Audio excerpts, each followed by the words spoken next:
Need advice? Download the free Hello Doctor app on any mobile phone and connect with our doctors right away for reliable personal advice. Go to hellodoctor.com and chat to a doctor anytime, anywhere for less than the cost of an apple a day.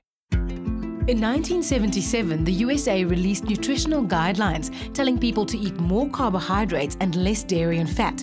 But after 3 decades of being told that carbs are good for us, 1 in 3 adults are now officially overweight. Professor Tim Noakes is challenging the classical food pyramid and changing lives.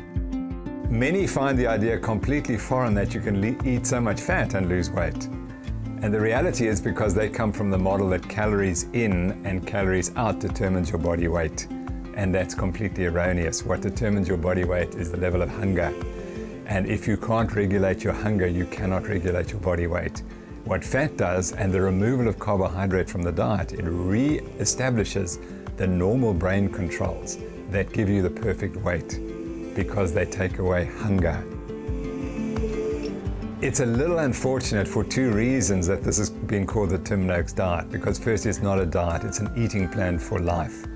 And if you want to control your weight and you've had difficulty in the past, you can never get it correct by diet. You have to eat differently for the rest of your life. And the second point, it's not linked to my name, it's linked to Banting's name, because he was the first person to describe it in 1862. And by the late 1800s, it was the only way you treated obesity. And we know that because Sir William Oase's textbook on medicine, which is considered the Bible of medicine, describes this diet as the single treatment for obesity. The daily requirement for carbohydrate is 0 grams per day. And the reason is because your body, your liver, will generate all the carbohydrates you need from fat and protein. I wouldn't say all carbohydrates, however, are addictive, and I don't think that the leafy vegetables are at all addictive. But it is the one macronutrient which you do not need to eat at all. Carbohydrates can only be used to do one of 2 things. You either use them as energy fuel, and you need to use them very quickly because we have very small body storage capacity, so we can store them and then use them. But if we can't store them and we don't use them, there's only one source that they can go to, and that is fat. So the only thing you can build from carbohydrates is fat. And no one ever tells you that. You cannot build brains, you cannot build muscles from carbohydrates. Tim has finally put his research into a new book where he collaborated with chefs and a nutritionist to create a practical recipe for a low-carb lifestyle.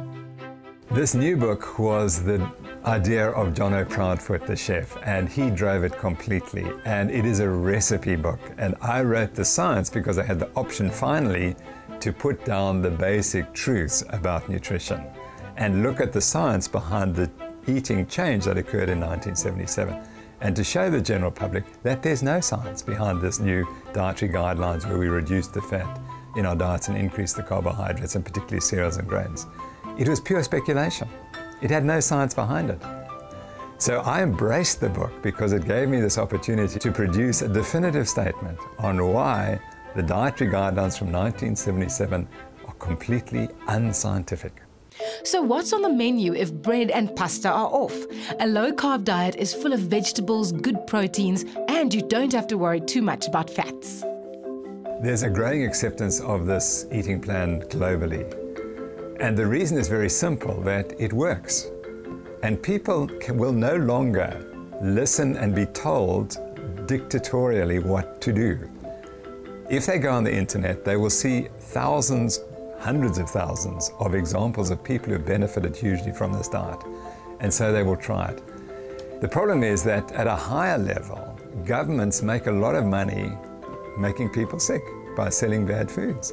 And that's the reality. The United States is going to be bankrupted by the increase in diabetes by the year 2026. The only way they can prevent it is to take on the processed food industry. And very few governments have got the courage to say, so far and no further. The goals of the book are to show that you can lose weight eating fabulous food that is not only nutritious, but is incredibly tasty. And that's the key, because it is a recipe book largely. The second aim is to change the eating plan of every South African one meal at a time. So we see this as a pioneering revolution in South Africa that's going to lead the rest of the world. Need advice? Download the free Hello Doctor app on any mobile phone and connect with our doctors right away for reliable personal advice. Go to hellodoctor.com and chat to a doctor anytime, anywhere for less than the cost of an apple a day.